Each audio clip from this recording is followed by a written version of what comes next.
Presidenti i Serbisë Aleksandar Vučić po merr pjesë sot në samitin e Europës Juglindore Ukraina në Kiev pas Odesës, Athinës, Dubrovnikut dhe Tiranës. Është radha e Kievit. Besoj se do të kemi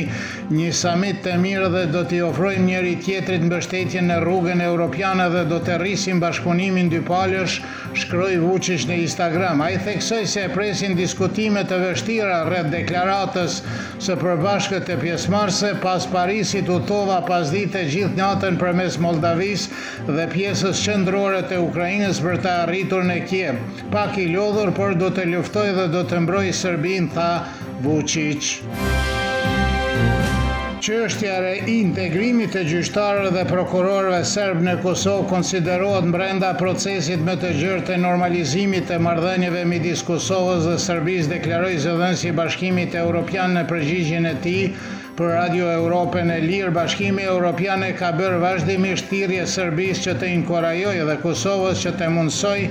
reintegrimin e personelit gjyqësor nga radhët e komunitetit serb në përputhje me marrëveshjet e arritura në dialogun dhe ligjet e Kosovës, than nga Radio Europa e Lirë. Shtohet se Bashkia Evropiane vazhdon të inkurajojë si Kosovën ashtu edhe Serbinë që të krijojnë kushtet e nevojshme për zbatimin e këtyre detyrimeve, si edhe për përmbahen nga lëvizjet që mund të ndikojnë në mëtej në këtë proces.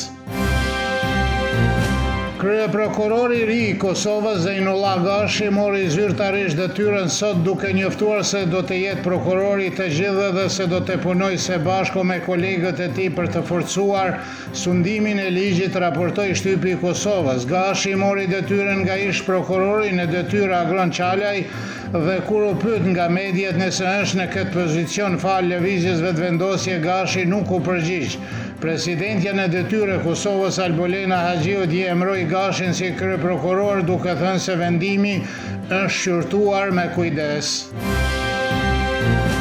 Analisti Dušan Borisavljević vlerëson se përdorimi i forcës dhe presioni gjithnjë më i dukshëm i policisë së Kosovës në Mitrovicën e Veriut gjatë zbatimit të vendimeve të marra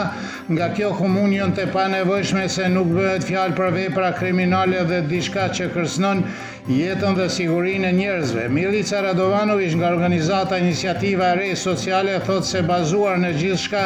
që ndodhi pas zgjedhjeve lokale në Kosovë mund të shihet se në veri ka pasur një dorëzim të pushtetit për jo të administratës së re komunale për të institucionet qendrore dhe policia e Kosovës. Historiani Stefan Radojković vlerësoi se lëvizjet e administratës së Prishtinës kanë një model të qartë dhe synojnë të ndryshojnë maksimalisht mjedisin në të cilin jetojnë serbët në veri të Ibrit dhe ta bëjnë atë të paarritshëm, të huaj dhe të panjohur për ta, madje armiqësor ndaj identitetit dhe mbijetesës së tyre në atë zonë.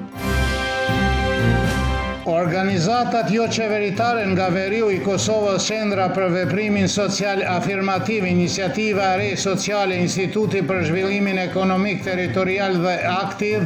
dënuan ashpër deklaratën e ministrës së administratës shtetërore dhe vetëqeverisjes lokale të Serbisë, Snežana Paunović, duke vlerësuar se ajo përfaqëson urrëtie dhe një përpjekje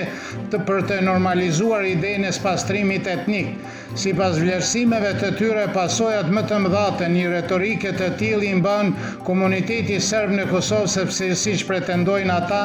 narrativat e tilla thellojnë mosbesimin midis komuniteteve dhe ndërlikojnë më tej pozicionin e serbëve në Kosovë.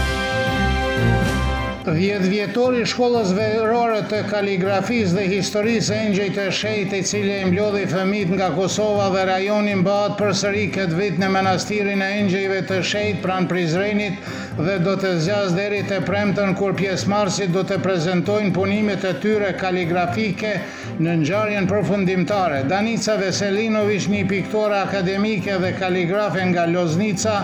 thekson se të premten fëmijët do të tregojnë se si ruhet më së miri alfabeti çirilik në Prizren, dhe organizatori i shkollës, Mario Majstorović, në emër të shoqatës së miqve të Engjëjve të Shenjt, thotë se është krenar për këtë jubile dhe se ideja është se fëmijët të mbetet të lidhur me këtë shkollë përgjithmonë, duke ruajtur kështu trashëgiminë tonë kulturore. Moti nesër do të jetë përjesërisht i vranët me intervale me diell në veri dhe perëndim dhe kryesisht me diell në rajone tjera, ndërsa pasdite me vranësira lokale ekziston mundësira për shira afatshkurtur ose shi me bobullime, njëftoi sot Instituti Hidrometeorologjik i Republikës. Do të fryejë lehtë veri perëndimore dhe temperatura do të sillet nga 15 deri në 35 gradë Celsius.